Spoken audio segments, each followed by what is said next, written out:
Hello, everyone, and welcome once again to the Soldiers of Cinema podcast. I don't know why I just felt I could do like a robot voice there. Anyway, my name is Clark, and with me is Cullen. How you doing, Cullen? Good. How are you? I'm doing awesome. I'm like pumped. Can you feel the energy? You're sounding a bit robotic there for this. Well, it's like all this time on Zoom, right? I've just been, spending so much time in front of computers. I'm turning into one. Anyway, welcome everybody for episode 33, where we are going to be discussing Cullen's favorite film of all time. I hope I'm not speaking out of turn there. I think you said this was your favorite film, if you had to boil it down to one. Butch, Cassidy, and the Sundance Kid. Yeah, it's actually funny because this has been since I was 7 years old when I first saw it. That long. That is amazing. It's awesome. It's always, and like we've hit on this numerous times, but it's hysterical to me that you and I are 20 years apart. But a testament, obviously, to your fantastic parents or whoever it was in your life that introduced you to all of these amazing films, and that you didn't grow up on like Power Rangers or whatever the hell else was on TV when you were like, I don't even know what was on TV. I do find that funny because there's always like people that are my age that will reference movies that came out on like more particularly TV movies that came out around the time that I was young. And like I haven't seen any of them. Like I don't know what they're talking about. Yeah. So it's like so you were raised with some good taste, which is awesome. But so Butch Cassidy and the Sundance Kid, which of course I'm sure most of you are familiar with, but 1969 Western directed by George Roy Hill. I always have to slow that down because I don't know why it's the Roy throws me off in the middle of his name. Yeah. William Goldman, of course, wrote it. And Mr. Paul Newman, who is one of my favorite actors. I was going to say that too. Yeah. And maybe the most handsome man to have ever lived. Yes. And Robert Redford, which it's like, wow, yeah. When you can, when Robert Redford is like, second fiddle. This launched his career too. This was kind of his first big, It did. That's right. I've got well, of course, my Sundance mustache on right now. You've got your Sundance, well, of course, Sundance Film Festival, and obviously this had a big impact on both these actors. And then, if I'm not mistaken, I think Paul Newman, didn't he name his one of his nonprofit foundations, the like Hole in the Wall gang or something? Yeah. There was something along those lines. Yeah. I think it was his series of camps. I think that he started for underprivileged children, and I think it might have been tied in with his Newman's Own. They donate all of profits from the Newman's Own line of salad dressings and other things. I mean, clearly, which is a little bit ironic too. Little fun fact that the real Butch Cassidy gang was actually called the Wild Bunch, and they just operated out of Hole in the Wall, Wyoming. Right. So they weren't actually called the Hole in the Wall Gang. They were actually called the Wild Bunch, which is of course another famous late '60s Western by Peckinpah. And I think if I'm not mistaken, I think that this production was aware of the other production, Peckinpah's film, and I think there was some concern. They were afraid that they were going to be named the same, or they might. There was some concern there. So yeah, definitely. But so clearly a big film for these two actors. Now, of course, Paul Newman had been a star for years before this film, and like you said, Robert Redford became a star in part because of this film. But in '69, I mean, it was the top grossing film released that year, over 100 million, which was huge for back then. Yeah, only on a $6 million budget too. So. I know. I mean, it's insane to me. First of all, that you look and you see what $6 million could buy back then. Now, clearly, of course, inflation. I don't know, $6 million. I'm going to take a wild guess. Maybe that's 30 million today. Back in '69 numbers, I'm not sure, but still. Amazing that you could do so much with that amount of money back then, and actually was critically successful. Now there were some kind of split reviews, but the Academy loved the film. How many? I think it was very like culturally. I think most audiences had really great audience reviews. I mean, it's pretty obvious why this is also my favorite movie as well, because it's got my favorite one of my favorite writers, William Goldman. Uh-huh. My favorite actor, Paul Newman. My favorite cinematographer, Conrad L. Hall. Wow. Or Connie Hall. So it's just hitting all the boxes for you, man. Yep, and it's a Western. I always and it's a Western. You gotta love. So let's jump right into that, because one of my favorite things. I love hearing about people's stories and how they find a film, and all of us, right? There's not just the film itself, but it's like, how does a film meet us in our life? What's the set and setting, the time and place, has such a huge impact on what films really speak to us and what films don't, and maybe those things change over time. So tell us a little bit about your story with this film, and how it kind of came to hold this premier spot in your mind. I think a big part of it was, I was 7 when I first saw it, and my dad showed it to me, and I think, like, just upon viewing it, I think I was really just kind of like enthralled by the lightness of it, and the humor in it, and how, I think, contemporary to me it felt then. And that it was, again, being 7 years old, you can't really contextualize these things. Like, it's not like I was sitting there doing an analysis of the movie, right. but there was like a big element to it of just, it felt like, two friends like having fun. And it really, even so, like, as a kid, I went out to the Rocky Mountains a lot and hiked and climbed and would play in the woods with friends. And there's like a lot of moments in this movie that really just feel like it's Butch and Sundance, like running up and down a mountain and just running through some woods and it just kind of it feels so, like, on a very. So which one were you when you were a kid? Which one were Butch. you? I was always Butch. You were always Butch. Okay. Yeah. Okay. But I there was always this element to it that just felt very, very real and sort of almost accessible from like a level of like playtime. Like, and I always liked Star Wars as a kid too, but of course it's more difficult to pretend you're on Hoth and have like AT-ATs coming at you than it is to be Butch and Sundance running through a forest. And so there was a huge element of it that sparked like my imagination, I think, as I grew up too. And I always liked Westerns. Like, even before I'd seen this, I was always really into, the Leone Westerns. And you and your dad watched a lot of Westerns together, right? Yeah. So same with me. Yeah. So there was a huge like love of that. And this one, I think, was also a big thing of it was it felt so different. Like, it really doesn't feel like a typical Western. You don't have the Ennio Morricone score. You don't have... there's zooms in this movie, but there aren't a ton of those like typical spaghetti Western crash zooms. Right. It's not as, I would say, pessimistic as a lot of those movies are either. It's I mean, not that it's necessarily, as it's not a happy ending, very but different. It's not necessarily like the movie's not grim, for the grand majority of it. Right. And so I think that was a huge part of it. And I remember, like, even again as I got older, and I remember when Red Dead Redemption, the first game, came out, that this movie impacted me so much that there was a point when I remember playing the online add-on of that game. It was like just the multiplayer, which was just the whole map. It was just a free roam. There wasn't much to do, but you basically just went online and could play with other people, and there was like little missions you could do. And I remember at one point this player was just chasing me across the map, like super far away. I never saw him, but I could like watch his little dot on the map just following my trail.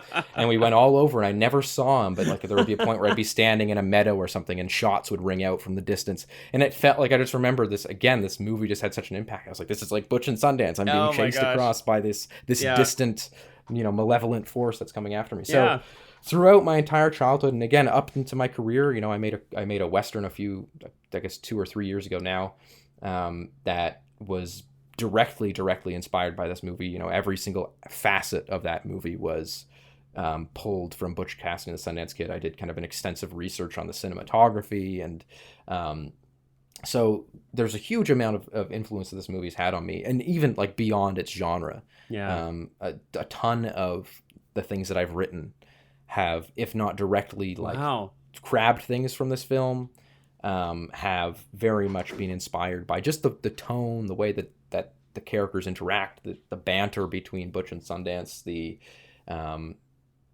camera work. I pull so much from just like the way that the camera moves and reveals information in this movie, that even again in contemporary settings, in the feature that I'm doing this summer, there are certainly shots in there that are directly linked to Butch and Sundance. So like, I just want to make sure I'm understanding then, because just in case it's not clear. So you kind of like this film just a little bit. It's okay. Yeah. Well, that's awesome. You know, I like Butch Cassidy, but I prefer the sequel, The Sundance Kid, and I think it's funny that they're always packaged together as kind of a duo movie. So, but that's all. That's so cool. My joke of the day.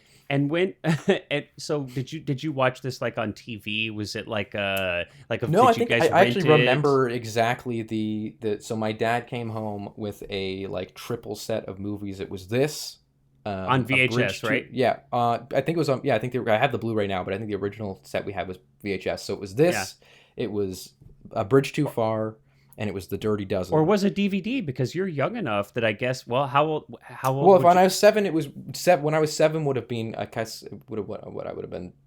2005. So that definitely could have been DVD. Yeah, it could have been. It was. I think I can't remember if it was bought or if it was just a pack that we already had. But yeah, so it was a combination. It was like a 3-pack of just movies that were saran wrapped together, basically.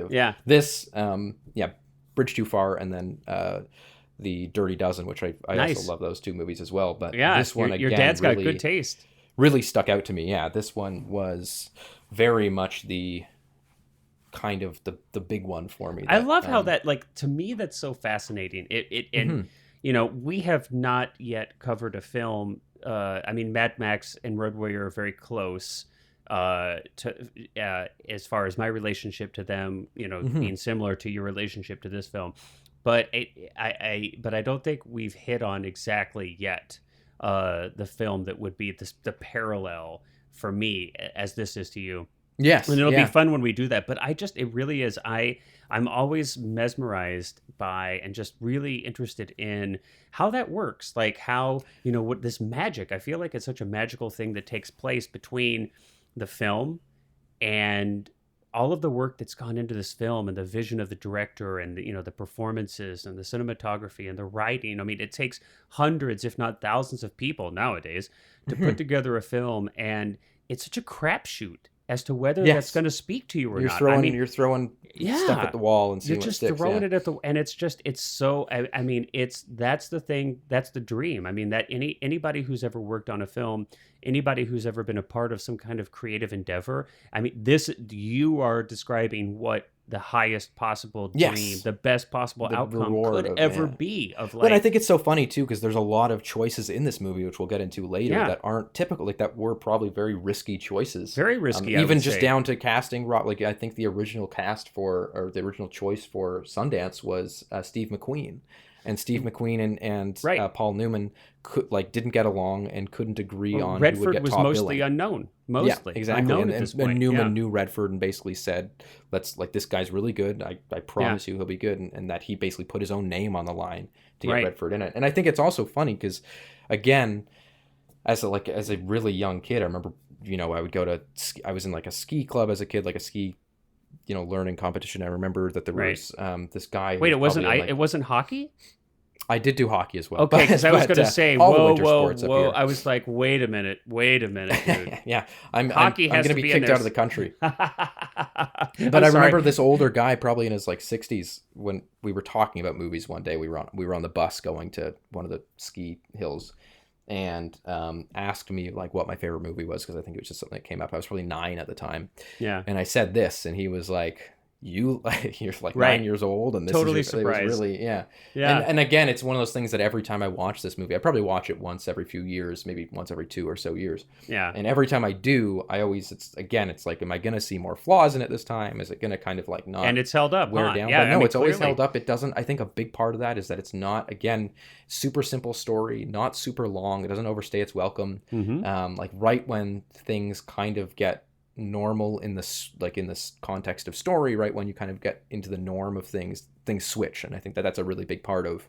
the movie, is that like you've got this, you know, the movie opens of course on the dynamic of the gang and that they're robbing this train, and the first train robbery of course is successful, and then the second is not. And so it's like right when you get this dynamic of, okay, here's how the gang operates, we switch it up, now they're on the run. And then right when you get kind of used to them being on the run, okay, now they're in Bolivia, and they're doing that. And then right when they get to Bolivia and things, now there's a montage, now there's like a music video, now so I think that it's just the way that the story keeps moving forward, I think is really a testament to like Goldman's script and how how good it is. And of course, Goldman went on to write some fantastic really amazing writer. movies, Exceptional. Yeah, but it just, to me, again, and it just, for a brief comparison, I think one of the things that I find with a lot of movies from this era is that there's always points that there's like dips. And so I was watching, for example, a few of the Pink Panther movies, the Peter Sellers Pink Panther movies the other day, directed by Blake Edwards.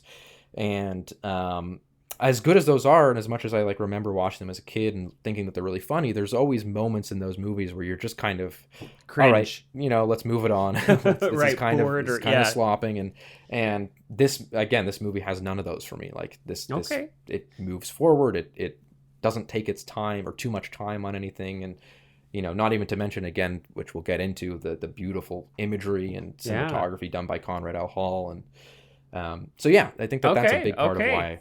That's awesome. I mean, it's a 5 out of 10. Well, that's like I said, that's the dream. Anybody who ever makes anything, this is what you hope for, to have this, even with one person. That's fantastic. I mean, for me, I'm like, to follow your, story on how you came to this film. Mine is nowhere near that. I honestly can't even remember how old I was when I first saw the film, but I was not young. Although I also very much like Westerns, and I grew up watching Westerns with my father as well. It was kind of a bonding thing for me. I was much more kind of focused on spaghetti Westerns. I don't ever recall actually having seen this film with my father or, as a young kid. And honestly, it probably wasn't until I was in my 20s that I saw this film on my own as I was going through, probably something like I was going through Paul Newman's, filmography. And so this was one I hadn't seen. And so, I rented it, or something. That's probably the case.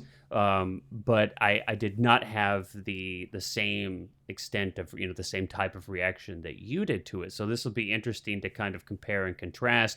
And I may, have some different opinions or different thoughts about how I was impacted on some things, but so that'll be interesting. But yeah, for me, it did not hold the same, it didn't captivate me as much. A lot of things stood out to me as being fascinating, interesting, some things confusing, some things a little, that's an interesting choice. But, definitely a movie I enjoyed watching, definitely a movie that, that I'm happy that I saw, and I hadn't seen it in a long time. So watching it now in preparation for this was the first time I'd seen it in quite a while, and I definitely enjoyed watching it. So, but yeah, I mean, let's talk a little bit then since we've kind of covered our personal, how we kind of came to the films personally.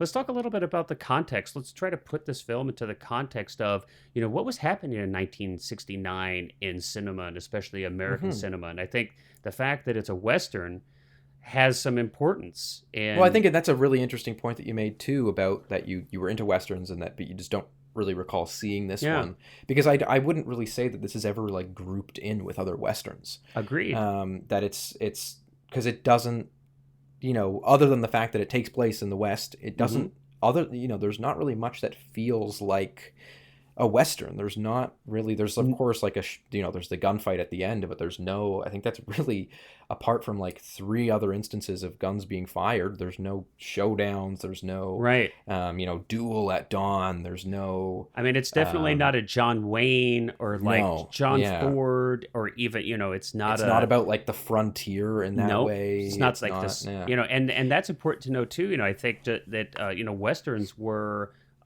historically the most popular and successful genre of film in America for the longest time. Yes. Now, by the time we get to 1969, that's no longer becoming the case. You have, the 50s turn into the 60s, and we have a significant cultural changes going on in the country, and that's mirrored in the popularity of what types of films.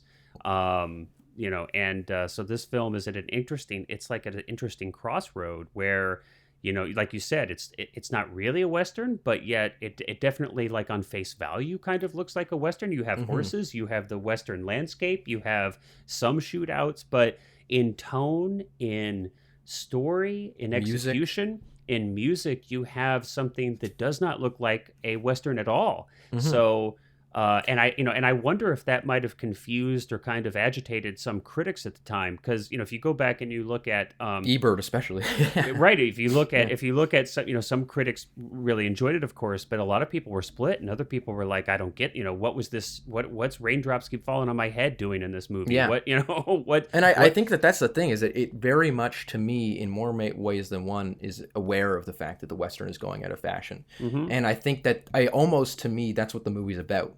That it's about the fall of the Wild West. It's about civilization encroaching on these gangs, and which I think, again, is the reason why something like Red Dead Redemption and Red Dead Redemption 2, which is about the fall of the Wild West and about civilization, so like liberally takes from this movie, is because to me, again, it's almost like a metaphor for the Western genre, that you've got that scene when they're talking to the sheriff that they kind of are friendly with, and he says, "You guys are done. Your age is over. You're dead. You're gonna die, and it's gonna be bloody, and the only thing you can do is choose where," which of course is true. But I think, to me, that almost is like the filmmakers saying that about the Western genre, that it's and one of the things that I always like about exploring Westerns when I teach a class and do a lesson on Westerns is that, again, at the beginning of cinema, the advent of cinema, Westerns were contemporary.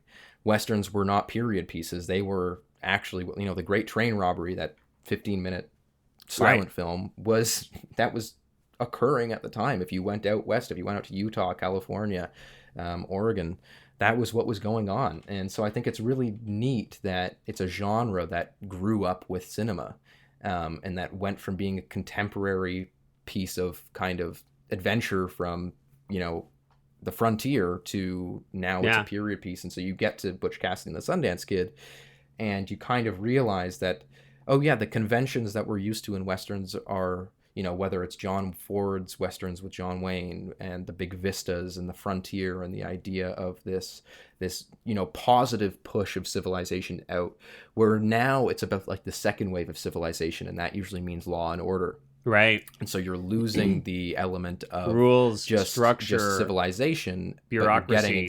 You're getting rules, structure, on a much larger scale, like just capitalist enterprise is coming out. So, and that's a big part of this, is that it's not the law that goes after Butch Cassidy and the Sundance Kid. It's a posse formed by a businessman who they keep robbing. Yeah, and which is an interesting point too. And not to get like necessarily too far off on this, but it's not that crime goes away.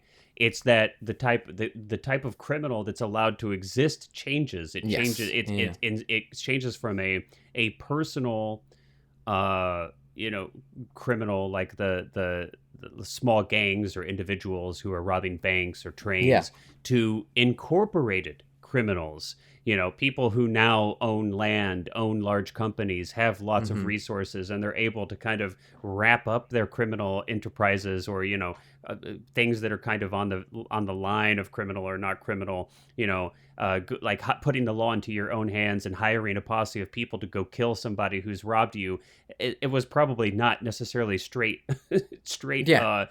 legal, but it's like the incorporation. It's the like enveloping of crime into a bureaucracy that I think kind of is part of this that takes place. But and I think that it's and they did such a great job in this film of keeping that posse. For half the film, basically the main characters are being chased by this posse by keeping them nameless and faceless, and keeping them kind of they're almost it's almost like these films, representative almost, like the Terminator or so many other films where it's an inevitability that is chasing you. And that's, of course, exactly what's happening in this film. It's the inevitability. That's why I love it, because it to me is the movie at a whole is about the death of the Wild West. Yeah. And I think, which is really interesting, because to me the Wild Bunch is very similar, but it just takes a different approach to that. The Wild Bunch to me is a movie that's about the death of the Wild West due to violence and and hopefully it'll be fun to do that one in a later episode. Because there's a lot to compare and contrast there. And since Westerns we both love Westerns, maybe we'll do a few more Westerns here over the course of our episodes. So context too. We have Easy Rider was released the same year. We've got New Hollywood, and we've talked a little bit about New Hollywood. New Hollywood is coming into its own, and that's changing things up a lot. And so this is interesting. This film does kind of sit in it. And I think even, you have Paul Newman, who was a star of the earlier Hollywood system, who is, this traditionally, attractive, handsome man. He's already established. You have Redford coming in, who's not so established, who's kind of this younger, kind of sidekick. It's interesting that the film straddles a unique time in American cinema. Yeah, and again, even down to, so like we talk about the new Hollywood movement, the big cinematographers in that age were Conrad Hall, Gordon Willis, Vittorio Storaro, Laszlo Kovacs, who did Easy Rider, right? And so I think it's really interesting again that you're getting out of this very formal. The Western genre, which was typically seen as sort of more the formal, again, John Ford, very workman directors and things like that. Very much, yeah. Is now suddenly, shot on this really dirtied up film stock by Conrad Hall. Yeah, so let's talk about it. I mean, this is a huge part of this film. I mean, it's obviously... Conrad Hall is considered widely to be one of the best, greatest cinematographers to ever, to ever light a scene, to ever work in film. And I think it's like, I don't know, how many Academy Awards has he won? I think 3, I'm not mistaken. 3. He won for this. He won for, I think, American Beauty. Yes, American Beauty. And I can't remember his third one. I can't remember was either. Was it In Cold Blood? Road to Perdition. Oh, yes. Yeah. Okay. In 2002. Sam Mendes. Yeah. And nominated something like... Which is an amazing looking movie. That movie is, even that movie, the fact that movie came out in 2002 and looks... Yeah. Not that things were bad in 2002, but just it looks... It's a league above anything else that really came out around that time. Yeah. Nominated for 10, but yeah. So let's talk about it, because it's one of the it's so immediately obvious. It's even if you are not a kind of a film nut or a connoisseur, the cinematography really does have a personality. Mm-hmm. Everything from film stock to exposure to the use lens usage, zooms. Really new Panavision zooms. It was like 50 to 500 millimeters. Yeah, right. The way that he composes and recomposes shots, with movement and with zoom. And he famously liked to only shoot on longer lenses. I think, as I said, like there was a 50 was kind of his minimum, and because of that, the camera's always further away from the action than you might typically expect. Right. It's not up in the face of it. It's so very, and this is something, I know that you had spent a lot I time studying this, so this will be kind of interesting, because we'll be able to get into a little bit of this nitty gritty of this, maybe more than usual. So I don't know, when I was watching, now we have to speak a little bit too. I think, the only transfer that I'm aware of is an old Blu-ray transfer that I think you said 2007 or 2008. I don't know if the digital version that might be available on iTunes or somewhere else is the same or different. I can't because there's a 4K version, but I don't know if it's just an upscale. There's no physical media, at least in the United States, for a 4K version. Yeah, it's only online. Yeah, the transfer was tough. The transfer I had was clearly not a lot of love was put into this, which is a shame. This film is definitely deserving of it, but it's dirty. There's damage on the negative. You can see there's color banding and clipping. It's a notoriously not great transfer. It's really, that shows how important it is to do good transfers, because one of the things that this movie is really noted for, and that Conrad L. Hall did intentionally, was really overexpose. Right. And film famously handles overexposed highlights beautifully. In fact, I would say that overexposed film has a really, really beautiful, gorgeous look to it that digital doesn't, simply because digital has, a much lower highlight ceiling, at least earlier digital technology. It's getting there now, but film always just handles highlights really, really beautifully, especially overexposed highlights. So you're going from moments where the sky is overexposed, and you can basically, all you can do is imagine how good it would look on a 35 millimeter print. Yeah. But because it was, this 2007 transfer, sort of before really great scanning material, it's like you can see highlight clipping and things like that. And of course, that's nothing against the movie, because it's not like Conrad Hall was dead by then, and so it's not like he could have overseen it or anything. But I just think it's a shame. I think it's like, a movie like this that again has a lot of cultural relevance. Certainly deserves a greater. We could I could go on and on about the travesty. Maybe we'll be the change for that. Right, this podcast Hey, will. I don't know who, I forget who owns it, but whoever owns this Fox. film, Well, Disney now. Disney now, Disney please. bought Fox. So it's actually unlikely then. I highly doubt that they will ever see a physical release, sadly, but perhaps it can be sad. rescanned and remastered for 4K delivery online at least. But so let's get back to that. Yeah, I mean, so some interesting choices that he makes. Right. So we're talking. I mean, as far as I can understand, overexposed most of the outdoor stuff by 2, even 3 stops. Yeah. And you get this. I mean, I almost feel, in trying to imagine in my mind what this would look like without the limitations of the Blu-ray. But I mean, I feel like a heat, like I really get a sense of kind of. I mean, the landscape seems to almost be even more oppressive because it takes some of the color out of the sky, right? And it gives it this like, I don't know, but it feels hotter. Yeah, to me. I mean, I think the thing is too when it's like you look at the sweat on people's faces glares more. Yeah, and so when they're dirty, when they've got dust on them, it's so much more apparent that they've got like dust and grime on their face, and just even they put filters, they put some people call them locons, but basically glare filters on pretty much all the outdoor shots. The sky is super, super washed out as well. Yes. It's really, of course, again, when you overexpose film, it loses saturation. Yeah. So it's really, not super saturated, but very glowy, a lot of like glows in the highlights and very soft. Especially because those early anamorphics as well were really the very soft zooms that you get this. It's not like a beautiful glow. And I would say the only moments in this movie that are really shot that look, intentionally beautified are the raindrops keep falling on your head. Yeah, like a very romanticized. Scene, again, very much looks like a almost more music video-y than, not in a negative way. I like that. I know that's a hot topic. And scene you really for a lot of people, get a golden sun in that. There's a warmth to the light in that moment that you actually don't see anywhere throughout. I mean, the sun is hot. In my mind, it feels like sweaty. This movie, yeah, like it's weird. And you're right. Feels, the raindrop scene is the only time that you have this warmth. It feels breezy, sort of more. Yeah, but whereas the rest of this, like I think this is an interesting movie because this is such a specific thing, but like you feel almost how hot the actors must be in their costumes.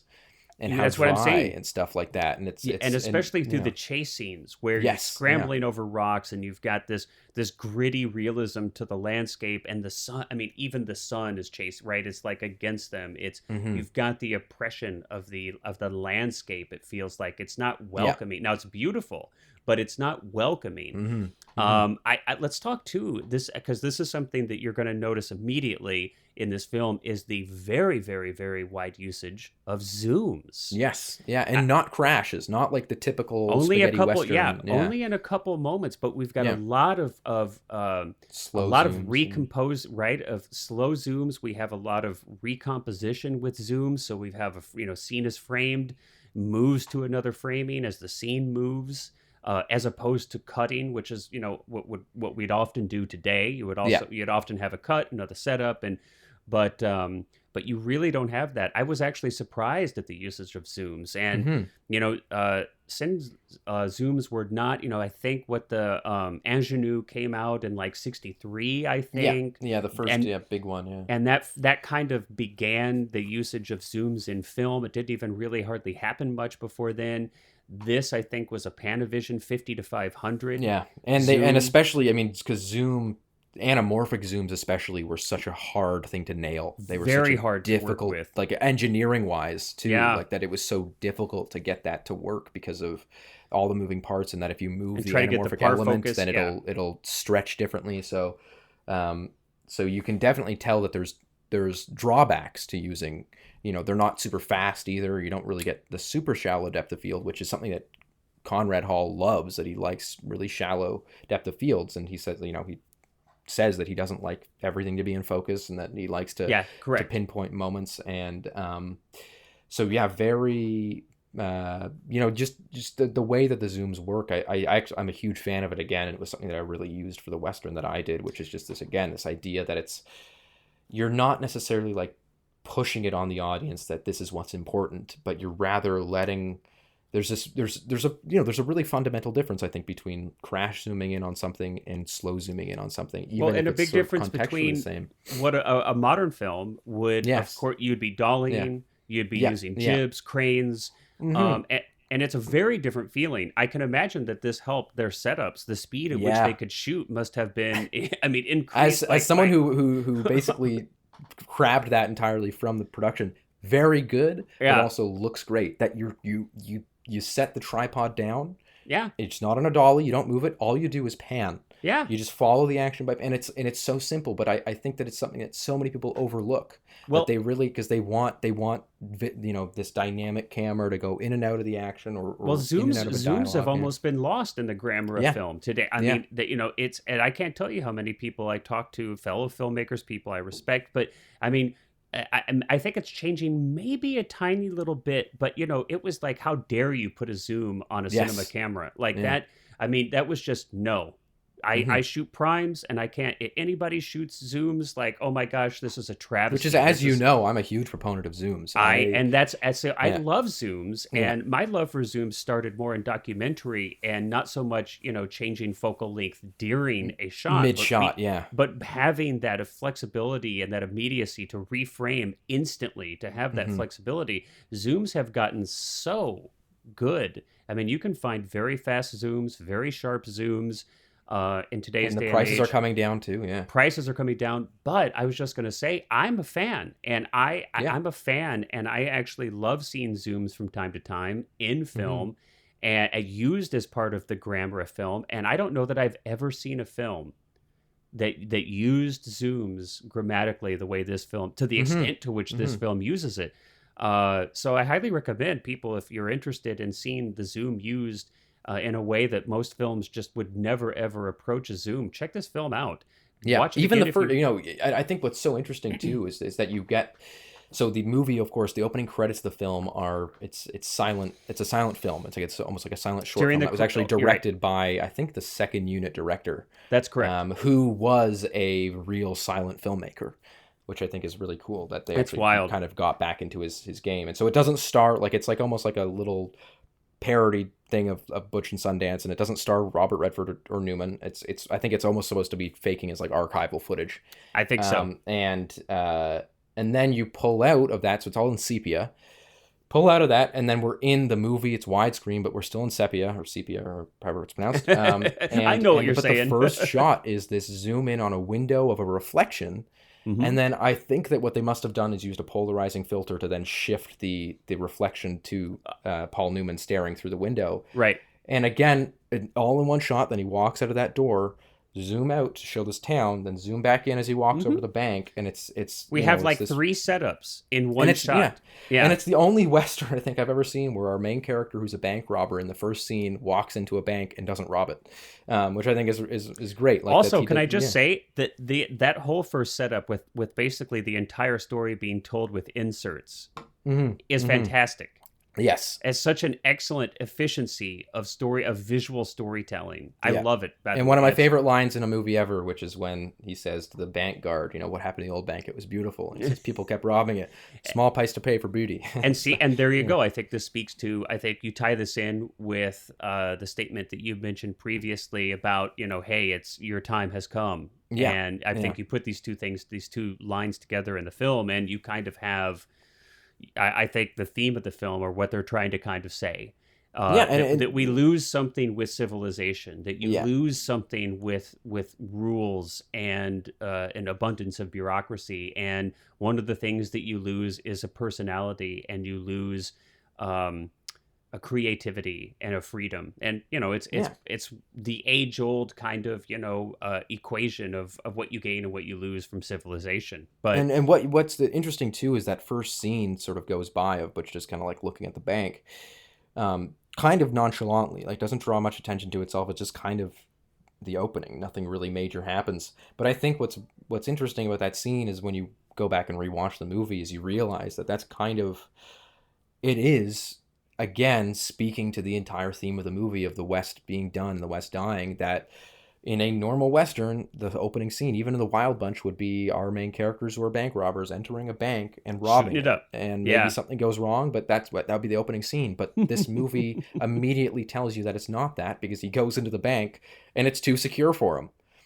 They shut all the things. They shut the bank vault. Is like this big vault door now. And so the first thing our main character realizes is, oh crap, here comes the world's closing in on you. Yeah, exactly. The world is changing. Yeah, it's really interesting how such a simple opening moment can, and how efficient it is too, that you get that piece of information and then we immediately go over to Sundance, who, again, we get this great bit about that you kind of see how stubborn Sundance is, and that, but also how they both have a little bit of a sense of humor to them, because it's this whole like, why don't you ask us to stay? And so. Well, and I think it's a really brilliant opening, and that it's and the fact that it's done in sepia too is I think, to me, really, and of course the film is bookended. Well, actually, not even just bookended, because you have the montage, which kind of reproduces these old sepia photographs by kind of telling a piece of the story during in New York. And before they go to South America, and then of course we bookend it with the freeze frame. Basically fading into a sepia tone. And a big zoom out there, And so it kind of I think it's cute in the way they kind of present this as being a mostly factual story, and of course in a very, very, very general broad sense, yes, these people existed, and some of these things are generically historically true, but I like how they kind of present it as that it's like, we're pulling this story out of history and we're kind of showing it to you close up, and then we're putting it back on the shelves of history, and kind of so it's that's kind of the sense that I get, this like going from sepia to color and then back to sepia. It's like we're pulling the story off the shelf, this old story, and we're kind of pulling it up to our face close and observing it, and then we're kind of, okay, we'll put it back for next time. And I think real quick, I actually just a little tidbit on the cinematography. That's I just want to ask you a question. Yeah. Do you think that ending shot when it freeze frames and it pulls out and it shows the entire square? I always have thought, and I still think, that is two shots composited. I think. Well, I think it has to be. Because I don't think there's any way you would get that detail not on 35 on such a close up of and then pull out and be able to. Yeah, so I think it's got to be a composite. That was all I wanted to say. Yeah, I'd love to hear from anybody if you know for certain, but that would be my guess, because I don't even know if that were shot on 70. I don't know if there would be enough resolution, maybe, but I doubt it, because you pull so far out. I mean, it's an extraordinary reveal there. I mean, you are so tight in on the two of them, and it's frozen, so you've got a lot of time to criticize the image if and because we hold on it for a very long time, and then we pull out to see the entire square, the entire arena where this battle has taken place. Not a typical or a difficult effect to pull off, but they pulled it off very well. It's seamless, because I think what they would have probably done, because they're kind of in an archway, I think they likely would have just cut out the archway. But but just a kind of little quick aside, because I was curious to know, it's such a famous final shot. So I think let's maybe talk about a little bit about music. Let's talk about some music, because I think the music is a big part of what makes this film unique, and what makes this film something quite a bit different than just your average Western, especially of this era. And it's one of the areas that I'm kind of torn on personally, but let's talk about it. I mean, on the one end, we have Burt Bacharach's score. I don't even know score. I would call it almost like songs, because I don't even. Right? It's a soundtrack more so than a soundtrack. Score. It's not a score, and so I think that's a big difference. Because there's no music. That's a big point. Is that there's no music anywhere in the film except for the opening and closing credits and the montages. Nothing else in the movie. Very, very, very different than, let's say, a spaghetti western of that same era, The Good and the Bad, the Ugly. I mean, these just gigantic in scope scores. Yes, like Ecstasy of Gold, and right. And so it's such a difference from that, and it's it's definitely not of the era. It's anachronistic. What is it? Come on, help me. Anachronistic. Anachronistic. Yes. There you go. I almost said anarcho Like, that's okay. So it's anarchy. If anybody's like, if anybody's with us this many episodes in, then they'll forgive us for that. We're trying our best. I hope so. But basically, what I mean to say by that is that it's music that is so clearly not of this era, right? It's nowhere near the era that this is taking place in. So you've got, I mean, and the biggest example of this is the Raindrops Keep Falling on My Head. Yeah. And let's talk about that for a second, because, I mean, this is huge. The film literally stops, and has a music video in it. Yeah. Of this playful bike ride that it just comes out of nowhere. You're not expecting this at all. I mean, look, I knew about it, of course. It's famous now, but I mean, if you were watching this film at the theater for the first time ever in 1969, I'm going to imagine this is going to hit you over the head. Yeah. Which I think what's funny about that, I always understand when people are like, I don't love that bit, right. or that even the score that they've, when people aren't huge, I love it. Like, I love the, every single part of it. I actually have the score on my phone. That's awesome. I think it's great. But I think the reason that I think it's great is almost because of how like silly it is, and that, playful. I know Sam it's Raimi very playful. in Spider-Man 2 pulled from it, because there's the big montage to Raindrops in Spider-Man 2. Yeah. And it's very similar, where it just kind of pauses for this happy montage. But I don't know, it's something about it to me. Like, I always think about it in a context of like, if the movie didn't have that scene, what would it feel like? And I almost think that the movie sort of needs that scene, because we almost need this final, it's almost the right before things go wrong, that this happy, and of course you can do that in different ways. It doesn't have to be. I mean, there's ways to show happiness, but I think in this musical movie interlude has a very heightened sense of style, and I think that in a very interesting way, that it's that I think anything else wouldn't really work. Like, I think, like you said, it would be a different movie. I mean, there's no question it would be a different movie if this weren't in it. In the way that you said, sort of that described it as like the sepia at the beginning and the end sort of seemed like you're taking this movie off the shelf and dusting it off and looking at this old kind of tableau of this is a story of the Wild West. And I think that to me that's why it works, is because it's a tale. It's like a tale of Butch and Sundance, and it's like a mythology. It's like a fairy tale. Yeah, it's like a saloon tale of like, and you would have some piano player do, and it very much goes along with this this like silent movie kind of thing, where it's just I think that it works for me because of that it's because of the heightened sense. If the movie was different, like if this was a if this was if this were Fistful of Dollars and then suddenly Clint Eastwood is riding on a bike, it would make sense. But I mean, there's no question that I appreciate the choice.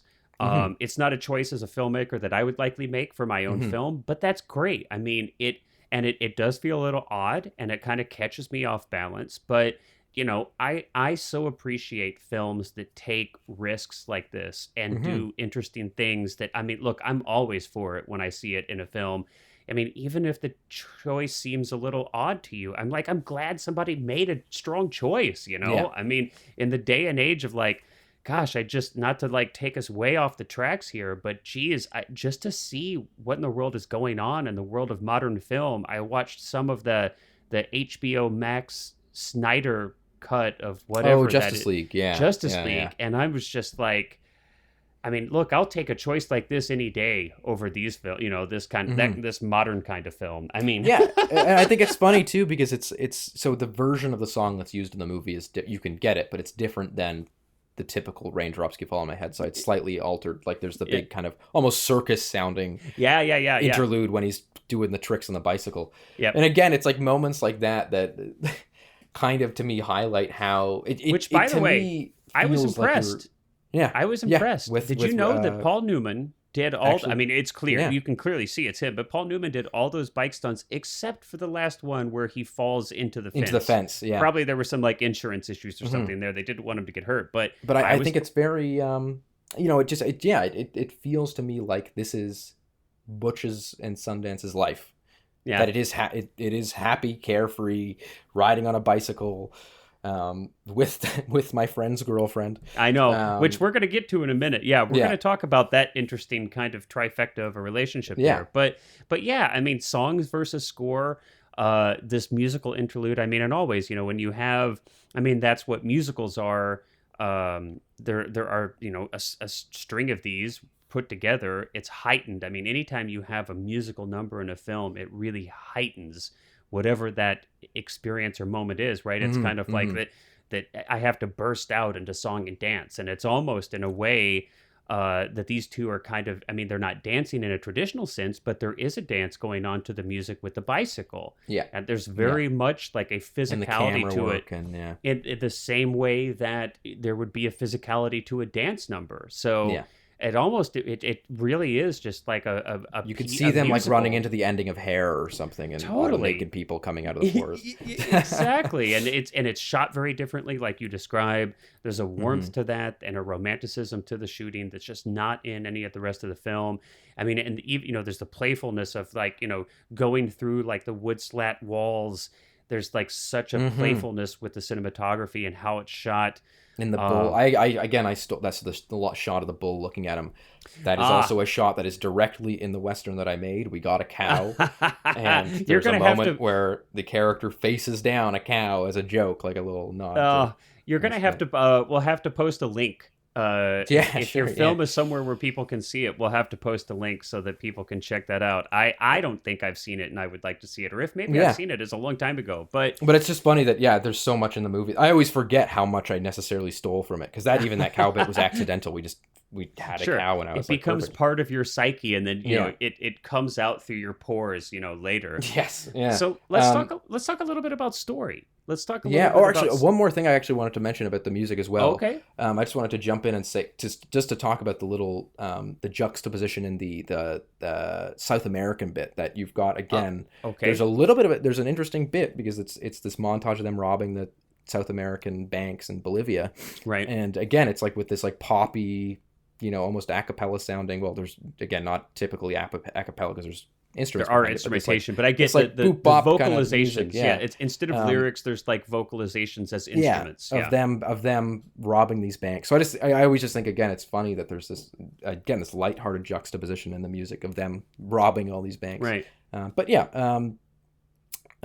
talk about the story. Let's talk about the story a little bit. I mean, not that we're going to dive into plot, but just some important points here, I think, that kind of stand out from a story perspective. I mean, you've got anti-heroes here that I think this also kind of ties it into the timing of this film. So you've got, you know, our two main heroes are super charismatic, handsome guys. They also happen to be criminals, you know, and as we move through the film, they end up killing people, and but you definitely like them. You definitely are rooting for them. You want them to win. So I think it's interesting, you know, you've got a couple anti-heroes here. I think that was something that was really starting to come into popularity at this time. And their playful American banter cinema. Between each other, yeah. And and that's huge. I mean, we can talk a little bit too about cultural impact and how the film's aged, but you've got this kind of, it's a buddy film almost, if you will, in a sense. And I think that this film likely had an impact on and inspired a lot of other films where a big part of the story is this banter back and forth, the relationship between these co-leads. And that could be, you know, from anything from, you know, 48 Hours or Lethal Weapon or any of the countless films. And again, a very big departure from, I think, to me, any other Western. I can't think of another one that would have a similar dynamic of the two main characters, because usually they were either bigger ensemble pieces or they were kind of like the one you know, solo man who is silent, kind of moves in and out, very, you know, the man with no name thing. So I think that it's interesting that, again, it's very much a departure from that typical way of doing Westerns, and instead you get these kind of lighthearted, nice, again, that's what's funny, is that even though they're like robbing these trains and stuff like that, you're on their side the whole time because they're so charming. And I think there's even a joke made about, so David Lowery made The Old Man and the Gun, in 2018, which I was actually at the premiere of and got to shake Robert Redford's hand, which was really cool. Did it just turn into dust in your hand? I mean, he's what, 118? Yeah, I've kept it in a jar actually, but that was his last like big movie, the one that he said he was retiring for, and very much the whole marketing scheme of that movie and the, I guess for lack of a better term, the aesthetic of that movie was very much synced towards Butch Cassidy and the Sundance Kid, the same font, like similar music choices. Yeah. And there's a moment in that movie though where he robs a bank, and it's a true story as well, and it even opens with the same title card. Most of what follows is true. And but the lady in the bank, when she's giving her statement to police, just sort of says like, well, he was also kind of a gentleman, like he was very polite. And so I think that's like, again, that kind of idea really to me stems from this movie, of that like you don't have to have mean people doing these things. And there's of course moments later on in the film where it gets very real and gets very grim, and when Butch is forced to kill someone for the first time, right, and you get this slow motion scream of the bandits that they've just killed falling backwards into the dust, and their guns flying away, and then just this silent shot of Butch and Sundance looking at the bodies, and well, and then we have this total departure of Catherine Ross, who's this this grounding kind of element to their relationship. She is out of the picture, which I do find a little bit strange. I mean, a little bit from a story perspective, it seems kind of odd that she is just absent from the film kind of abruptly. Is a little bit strange to me. But, I just want to go back, look, I'm a huge fan when it comes to story. This is a simple story told well. It's an extremely simple story. And I think you and I were kind of discussing how it's so dissimilar to a lot of Westerns, especially, the Man with No Name trilogy, where you have these betrayals and these complex relationships and kind of plot twists and turns and, much more elaborate plots. I mean, it's hard to get any more simple than this plot. Yeah. And frankly, I mean, the latter half of the film is not much more than a chase in a sense. We've got, but the whole film it's extremely simple. And I'm curious, like, I think you probably are a fan of the film's pacing. I think that was something that critics at the time some critics were a little bit divided on. Yeah. And it was something that I felt a little bit. I felt pacing was the montage that we have in the middle of the film. They're interesting choices. And like I've already said, I respect that. But I did feel like there were some, it's a very simple plot. I feel like they could have even charged forward, more strongly. Yeah. With like with a little more oomph behind that.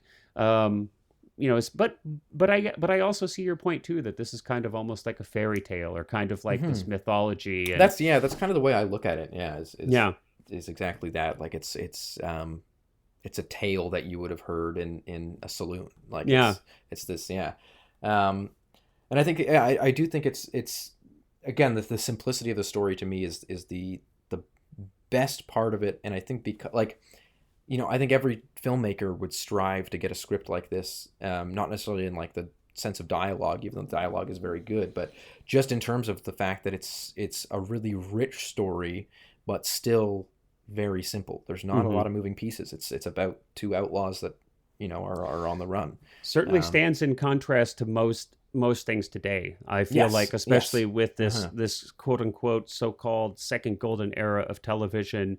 And limited series, I think that I feel like we've seen plot machinations become... Everything's about plot. Everything is so much about plot. And I think films often try to keep up with that, even though they've only got 90 or 120 minutes. I feel like many films feel an obligation to keep up with the just full-on quantity of plot that our stories now seem to have.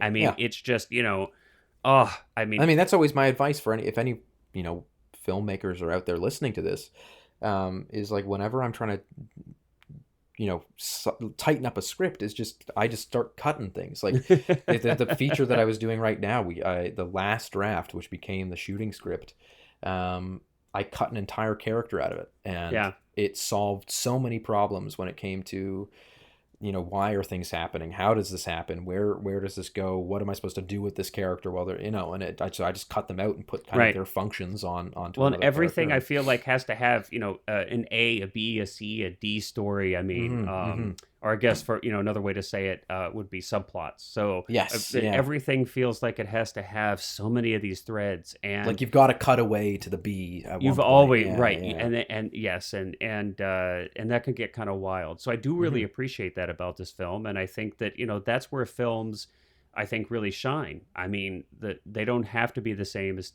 not to get again, like keep getting off on these tangents, but there's a place for all of them. There's a place for these really complicated stories to be told. The Godfather or something, yeah. But there's a place for very simple, and I feel like it's really where film shines when you've only got, again, 90, 120 minutes. It's a simple story told well. And it's about kind of world creation, which we haven't talked a ton about, or not directly, but indirectly. But I mean, this film does do a fantastic job of very quickly and efficiently setting up the world. And that's everything from, like you had mentioned in the opening titles, we have the silent film footage, the fake silent film.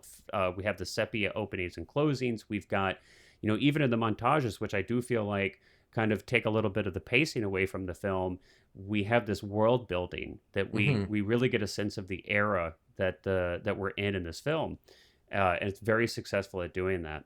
But so, well, I mean, to kind of wrap up, I mean, I got a couple questions for you. I'm going to consider you the Butch Cassidy and Sundance Kid expert. Certainly between the two of us, you are. I'm curious, kind of, I mean, how do you feel like the film has aged? Now, obviously, I know that from a personal perspective, you still very much love the film. So that's not a question. Like, so I've got to divide my personal bias. So you've got to take try as best you can. I know it's impossible to completely do so, but as best you can, how do you feel like the film has aged as far as story goes and kind of technical presentation? I think so. Okay. So for me, I think that it's very much a product of its time, right? But in a good way. I don't think it's something that, I don't think I've ever shown this movie to somebody and they've said, oh, that's very, late 60s, early 70s, but I don't like it. Like, I think usually it's more along the lines of like, that's a really, again, for example, the raindrop scene or just the use of montage and the music in it. And, every time I've kind of heard comment about that, it's more so being in a positive sense than a negative sense. Right. It's like, I can tell the era that it was made in, but that's okay. It doesn't very distract. Much, similar to something like a, Jaws, which is, I think to me, there's a lot of things in Jaws that are very, very 1975, but those are all things that I like about the movie. And I think that everyone sort of likes about them. And that I think almost it's interesting that you mentioned world building, that I find that the 60s elements to this movie and the sort of more dated elements of it are almost a part of the world building too, that it's almost like it almost contextualizes the movie and why choices were made, which I think is really interesting. Like there's nothing in this movie that I could really think of that I would say has necessarily aged poorly, that has kind of gone, and you may disagree, you might actually have moments, like even down to, and I was actually going to mention this in the cinematography section, I forgot, but the day for night in this movie I think is incredible. That all of the outdoor night scenes when they're being chased is all daytime. It is, yes, it's day for night. It looks really, really good. It looks really good. I actually, even on the shitty transfers. It's funny that you mentioned that. Well, and it's my understanding that on the Blu-rays they actually, it's not timed correctly, and it looks even better if it were appropriately timed. But it's actually that it's over. It's this way too much. The blacks are too high, I think. The black levels, thank you, are way too high. So I actually am really impressed. You're right. It's like for a lot of movies after this have tried to do day for night and not done it as well. Yeah. I mean, I think, if I imagine, somebody just watching this, I think, the zooms might date it in a way a little bit, but not because people, I mean, I don't think people used zooms like this even back then, but because it's so rarely, if ever, that a filmmaker uses a zoom lens today, that's probably something that somebody might say, hey, that dates it. Looks a little strange. I'm not used to this grammar, because people are just not used to zooms being used in this way anymore. So that might date it a little bit. But again, I'm actually kind of a fan of the zoom. So for me, this isn't a problem. I enjoy seeing it. But I imagine somebody else watching it, that might stick out to them. Yes. Yeah. I would agree. Yeah. There's a lot of people that are, again, I just sort of said earlier that there's a lot of people that are very, very anti-zoom, which I think is really funny, because both for ease of use and I think for it's just another tool. It's like it's a tool in the toolbox. So okay, and I think I would agree with you overall. I think that although you can certainly tell the era that this film was made, I think that it's certainly a part of its charm now, and doesn't make the film kind of unviewable or doesn't lose its charm. And I mean, look, it's, Paul Newman and Robert Redford as the leads, or you'd be hard pressed to find two more charismatic can't really actors. Go wrong there, yeah. Right. Even amongst actors who are currently living, I can hardly think of somebody who would have done, been more charismatic in those roles. So yeah, I mean, I think, any last words on kind of cultural impact? Or one thing is, like, I think, again, to think of the elements of just the whole movie as a whole is what I always kind of like to do with movies like this, is think about, okay, if it was remade today, what would it be like? And I think that it would lose so much of its charm. I think it would lose so much of its, it wears its choices on its sleeves, but I think that really helps it. And I think that, I think, again, just the elements that are really a product of its time are things that heighten the movie for me. So I think that you would lose so much character if you pulled a lot of that stuff out, and that that would become less special. It would become less kind of like unique. Yeah. Well, awesome. I think you mentioned a handful of things we did kind of throughout about its impact. I think certainly in like with buddy films, there's been this film has had a large impact. I think and even to video games, again, that I think even it's so into shocking video games, to me that the move, or a game like Red Dead Redemption 2, which came out, I think, 2018, has references to this in the game, but also that the fact that the creators, Rockstar, told their employees, watch this film, because this is one of the key, because that, of course, is, again, about the kind of downfall of the Wild West. So excellent. Well, it's like especially I feel like, and this is probably one of the best examples of this, watching this film or kind of discussing it through your eyes, being such a fan, has once again heightened my appreciation of it, which is awesome. It's really one of the fringe benefits of doing these podcasts. I hope that you feel the same way after having discussed one of the films that I have maybe an initial greater connection or relationship with than you, and hopefully the listener, I hope out there, that maybe we're contributing to your furthered increased enjoyment of these movies as well. That would be an awesome thing. Yeah, definitely. So on that note, we'll look forward to next time. We'll have to see what film we're going to do. Ooh, how exciting. But until then, thank you so much for tuning in, and we'll see you next time. Bye-bye.